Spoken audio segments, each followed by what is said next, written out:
মান্না খানের স্ত্রী ফাতিমা বেগম চেয়ারম্যান নির্বাচিত হওয়ার বাদে তানে শুভেচ্ছা জানাইছেন হাটলিছড়া সমষ্টির বিধায়ক সুজামউদ্দিন লস্করে।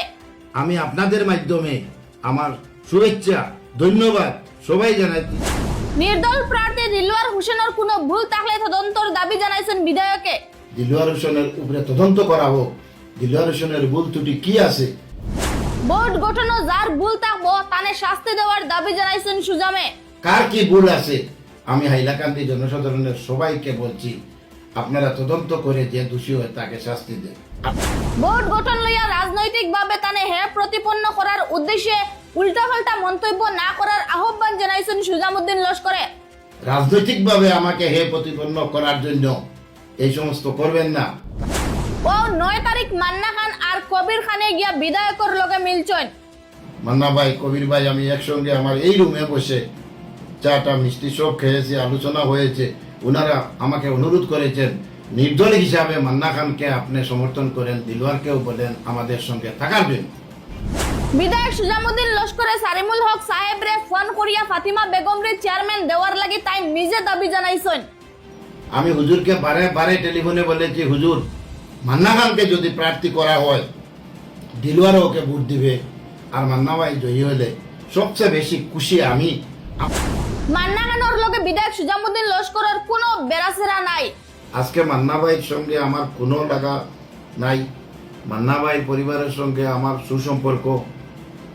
হয়তো রাজনীতির ক্ষেত্রে কংগ্রেস, ইউডিএফ, নির্দল এইসব ইস্যু এসেছে। এমনকি বিধায়কের কথায় শেষ পর্যন্ত ক্যান্ডিডেট হইছেন ফাতিমা বেগম। আমার কথার উপর ভিত্তি করে শেষ পর্যন্ত মান্না খানের প্রার্থী করা হয়েছে। তবে কে কারে ভোট দিছেন এই ব্যাপারে কিচ্ছু জানেন না বিধায়ক সুজামে। আজকে 8 জন ভোটাধিকার প্রয়োগ করেছে, 3 জনের ভিডিও ভাইরাল হয়েছে ভোটারের, একজনের ভিডিও স্পষ্ট নয়। আমি জানি না আল্লাহ ছাড়া কে কাকে ভোট দিয়েছে। গত 1 মাস থাকি গুয়াহাটিত রইয়া বিধায়ক সুজামে উচ্ছেদ লইয়া ফাইট করডা। আমি 1 মাস থেকে গুয়াহাটিতে বসে আছি যে হাইলাকান্দি জেলা 3টি সমষ্টির মধ্যে হাইলাকান্দি, আলগাপুরে কোনো ফরেস্ট এরিয়া নাই, কোনো এনসি ভিলেজ নাই, কোনো খাসল্যান্ড এত বেশি নাই। সমগ্র আমার কাটলিছড়া সমষ্টিতে আমার 9.5 বছর চলে গেছে, 6 মাস বাকি আছে। আমি এইগুলা নিয়ে ফাইট করতেছি, কিভাবে উচ্ছেদ প্রতিরোধ করা যায় তার প্রচেষ্টা করে যাচ্ছি। বিধায়ক হাজী নিজামউদ্দিন চৌধুরীর মুখর বাসা লইয়া প্রতিক্রিয়া ব্যক্ত করছেন বিধায়ক সুজামে।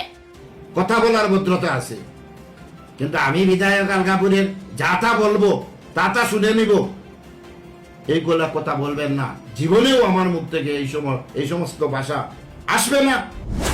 একজন আইনসভার সদস্য হইয়াও নিজের মুখর বাসার কোনো লাগাম নাই এই বিধায়কর। যিনি আইনসভার সদস্য কিন্তু ভাষার কোনো লাগাম নেই, সঙ্গের একজন বিধায়ককে কিভাবে অপদস্থ করতেছেন। উনি কোন দলের বিধায়ক, উনি বর্তমানে কোন দলে আছেন, কার সমর্থনে আছেন। আজকে রাইজের দলের কিছু নেতা কথা বলতেছেন। গেল পঞ্চায়েতি ইলেকশন রাইজর দলের কেউ জিতিছেন না, এর বাদেও বিধায়ক নিজামে দৌড়ঝাঁপ করিয়া যাইত্রা। উনি রাইজের দল নিয়ে লড়াই করেছেন, রাইজের দলের একজন প্রতিদ্বন্দ্বী নির্বাচিত হতে পারেননি, কিন্তু আজ অবধি উনি রাজনীতির পিছে দৌড়ঝাঁপ করছেন। রাইজর দলের এরা বিজেপি এজিপি জয়েন করায় আজ আলগাপুর ব্লক গঠন হইছে। আজকে আলগাপুর ব্লক কার কারণে বিজেপির হাতে চলে গেছে? রাইজের দলের 2-3 জন বিজেপি এজিপিতে যোগদান করে আজকে আলগাপুর ব্লক গঠন হয়েছে। বিধায়ক হাজী সুজামউদ্দিন লস্করে আরো বিভিন্ন বিষয় তুলিয়া ধরিয়া ও প্রথমবার জেলা পরিষদ বোর্ড গঠন সম্পর্কে বিস্তারিত তথ্য তুলিয়া ধরছেন। আপনারা শুনেন বিস্তারিত। এইবারের যে পঞ্চায়েত রাজনীতি হাইলাকান্দি জেলা পরিষদে আমার হাইলাকান্দিবাসী সবাই জানেন যে 3 জন কংগ্রেস নির্বাচিত হয়েছেন, 3 জন বিজেপি আর 2 জন নির্দল। নির্দল 2 জনই আমার সমষ্টির।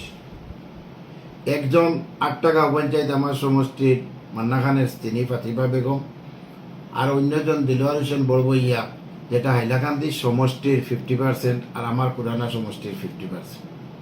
আমি দিলওয়ার হোসেন বড়বইয়াকে সমর্থন করেছিলাম নির্দল প্রার্থী হিসাবে। আর জামিরা শাহবাদ জেলা পরিষদে আমি আমার দলীয় জাকারিয়া বলে একজনকে, ওনার স্ত্রী, ওনাকে আমি প্রতিদ্বন্দ্বিতায় আমার দল থেকে দিয়েছিলাম। যাই হোক, নির্বাচন শেষ হয়েছে, গণনা হয়েছে, মান্না খান ভাই স্ত্রীও নির্বাচিত হয়েছেন বিপুল ভোটে, দিলওয়ার হোসেন বড়ভূইয়াও বিপুল ভোটে নির্বাচিত হয়েছেন, আর বাকি 3টা কংগ্রেস, 3টা বিজেপি। এই জেলা পরিষদ বোর্ড গঠনে বহুত তুড়জুড় হয়েছে বিজেপি কংগ্রেসের মধ্যে। 2 জন নির্দল, মান্না খান পুরানা কংগ্রেসের দাবিদার, 2021-এ বিধায়কের পদের দাবিদার ছিলেন কংগ্রেস টিকেটের, আর 2024-এ জেলা পরিষদের। দল ওনাকে টিকিট দেয়নি, যার দরুন উনি বিক্ষুব্ধ হয়ে ইন্ডিপেন্ডেন্ট নির্বাচনে লড়াই করেছেন। মানুষ উজাড় করে আমার সমষ্টির ওনাকে ভোট দিয়েছে। আমি একজন দলীয় বিধায়ক, যেখানে আমার দলের প্রার্থী ছিল, আমি ওনাকে সাহায্য সহযোগিতা করতে পারিনি। আমার প্রার্থীর আমি প্রচার করেছি, ভোটাররা ভোট দিয়েছেন, আমি খুশি হয়েছি। যেখানে কংগ্রেস উইন করেনি, বিজেপিও উইন করেনি, এজিপির প্রার্থীও ছিল এখানে মাইনরিটি সম্প্রদায়ের। তারপরে বিভিন্ন দলগুলা হয়েছে। আমি কিন্তু আজকে প্রথম দিন আপনার মিডিয়ার মাধ্যমে আমার কিছু কথা তুলে ধরছি। আমি রাজনৈতিকভাবে এটা দলের বিধায়ক। আমরা 3 জন বিধায়ক, যদিও 2 জন সাসপেন্ড। বাকি আলগাপুরের বিধায়ক কি করেছেন হাইলাকান্দিবাসী জানেন।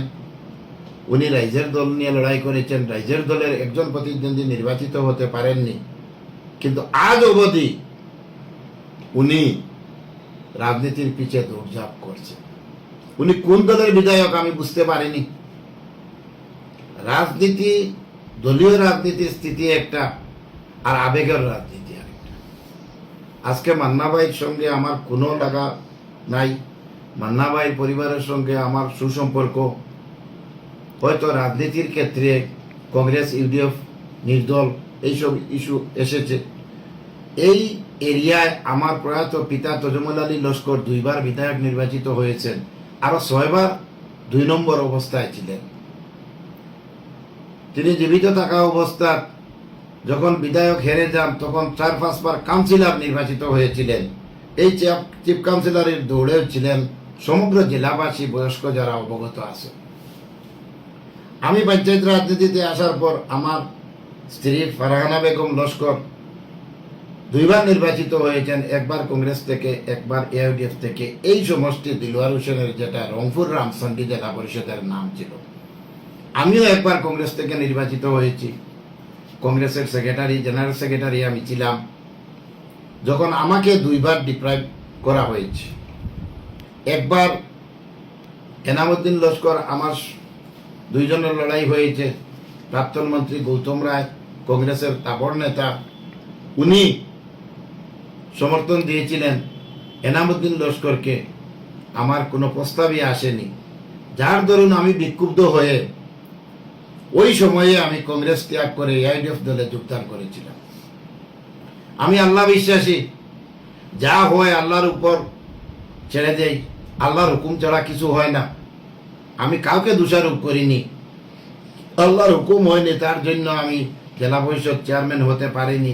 সেই কথা বলেই আমি দল ছেড়ে গৌতমরার সঙ্গে প্রতিদ্বন্দ্বিতায় নেমে আল্লাহ আমাকে 16,000 ভোটে হেরে গৌতমরাকে বিধায়ক নির্বাচিত করেছে। আমি এআইডিএফের বিধায়ক হওয়ার পরে আমার জেলায় 11টা জেলা পরিষদ ছিল, 6 জন আমার দল থেকে নির্বাচিত হয়েছিলেন, আমার স্ত্রীও নির্বাচিত হয়েছিলেন, আমার কাটলিচড়া থেকে 3 জন নির্বাচিত হয়েছিলেন, হাইলাকান্দি থেকে 2 জন, আর আলগাপুর থেকে 1 জন, টোটাল 6 জন আমাদের মেজরিটি ছিল। আমরা 6 জন আমার স্ত্রীকে নিয়ে জেলা পরিষদে হাজির হয়ে, তারপরেও একজন ভদ্র মহিলা আমার দলের ফরহানা খানম চৌধুরী, উনি বিজেপির সঙ্গে মিলে ভোট দিয়ে নির্বাচিত হয়েছিলেন। তারপরেও আমি কাউকে দোষারোপ করিনি। আমি বলেছি আল্লাহর হুকুম নাই, আমাদের মধ্যে থেকে একজন বিজেপিতে চলে গিয়ে নির্বাচিত হয়েছে, আমার করার কিচ্ছু নেই। ওই সময়ও আমার সঙ্গে 2 বিধায়ক ষড়যন্ত্র করেছিলেন, কিন্তু আমি কাউকে কিছু বলিনি। যে আল্লাহর হুকুম হয়েছে যেটা, সেটা আমি মেনে নিচ্ছি। তারপরে 21-এ নির্বাচন হয়েছে, আমি আবার বিধায়ক নির্বাচিত হয়েছি। তাই আমি আজকে অতি দুঃখের সহিত আমার হাইলাকান্দি জেলাবাসী জনসাধারণকে জানার অবগতির জন্য আমি কিছু কথা তুলে ধরছি। আমার কাটলিচড়া সমষ্টির প্রত্যেক জনসাধারণের ক্ষেত্রে আমার কুল আবেদন, রাজনীতির লাইনে চলে। আমার গুয়াহাটিতে যোগাযোগ করে আমার মান্না ভাই, কবির খান আমার দলের জেনারেল সেক্রেটারি, কিন্তু ভাই ইন্ডিপেন্ডেন্ট ক্যান্ডিডেট থাকায় ইন্ডিপেন্ডেন্টকে সমর্থন করে কাজ করেছেন, নির্বাচিত হয়েছে। আমি ঠিক রামচন্দ্রী নিমাইসারপুরে আমি দলীয় ক্যান্ডিডেট না দিয়ে আমি নির্দলকে সমর্থন করেছি। কিন্তু যখন আমার সঙ্গে যোগাযোগ করে আমার গুয়াহাটিতে আসলেন 2-3 দিন পূর্বে, আমার কাছে ওদের ফটো আছে। মান্না ভাই, কবির ভাই, আমি একসঙ্গে আমার এই রুমে বসে চাটা মিষ্টি সব খেয়েছি, আলোচনা হয়েছে। ওনারা আমাকে অনুরোধ করেছেন নির্দল হিসাবে মান্না খানকে আপনি সমর্থন করেন, দিলওয়ারকেও বলেন আমাদের সঙ্গে থাকার জন্য। আমি বলছি 100 টাইমস। আমি দিলওয়ারকেও ফোনে বলেছি, দিলওয়ার আসার কথা ছিল, একটু লেট হয়েছে, ওনারা চলে গেছেন।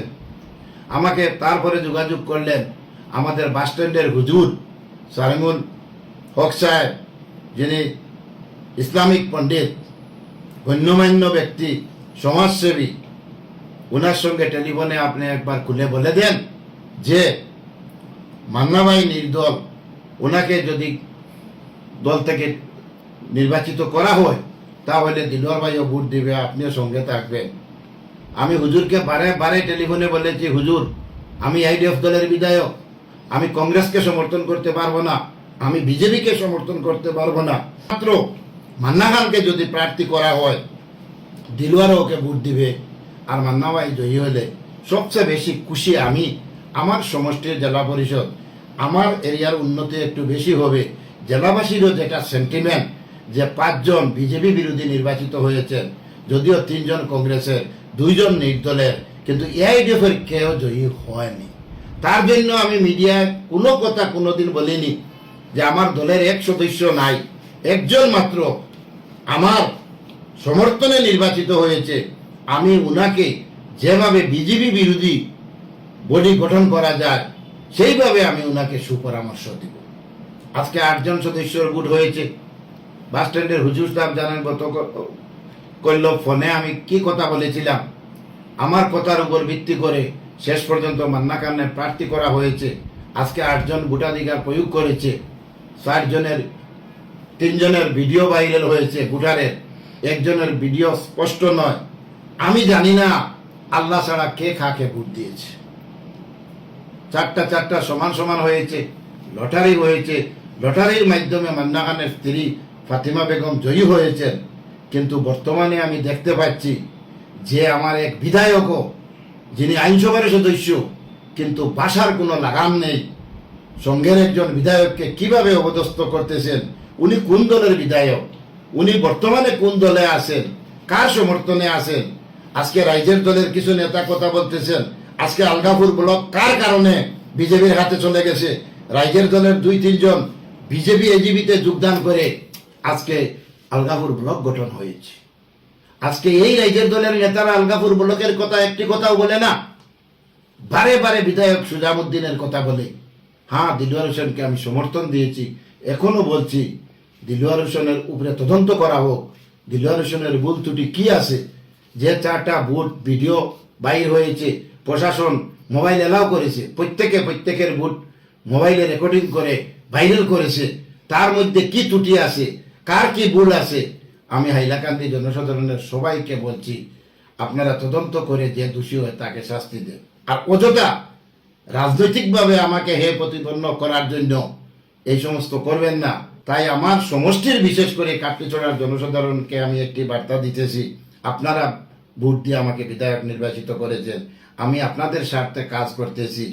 আর পঞ্চায়েত রাজনীতিতে কি হয় কি না আপনারা জানেন। আজকে ডেলিমিটেশনে আমাদের কি অবস্থা হয়েছে, আজকে উচ্ছেদে কি অবস্থা চলতেছে। আমি 1 মাস থেকে গুয়াহাটিতে বসে আছি যে হাইলাকান্দি জেলা 3টি সমষ্টির মধ্যে হাইলাকান্দি আলগাপুরে কোনো ফরেস্ট এরিয়া নাই, কোনো এনসি ভিলেজ নাই, কোনো খাসল্যান্ড এত বেশি নাই। সমগ্র আমার কাটলিছড়া সমষ্টিতে আমার 9.5 বছর চলে গেছে, 6 মাস বাকি আছে।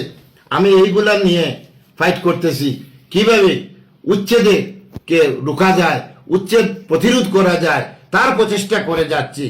26-এ ভোট আসবে, কে কাকে ভোট দিবে বিধায়ক আল্লাহ কাকে নির্বাচিত করবে সেটা অন্য কথা, কিন্তু বর্তমানে আমি আমার সমষ্টির একটা দায়িত্বে আছি বিভিন্ন উন্নয়নমূলক কাজের জন্য।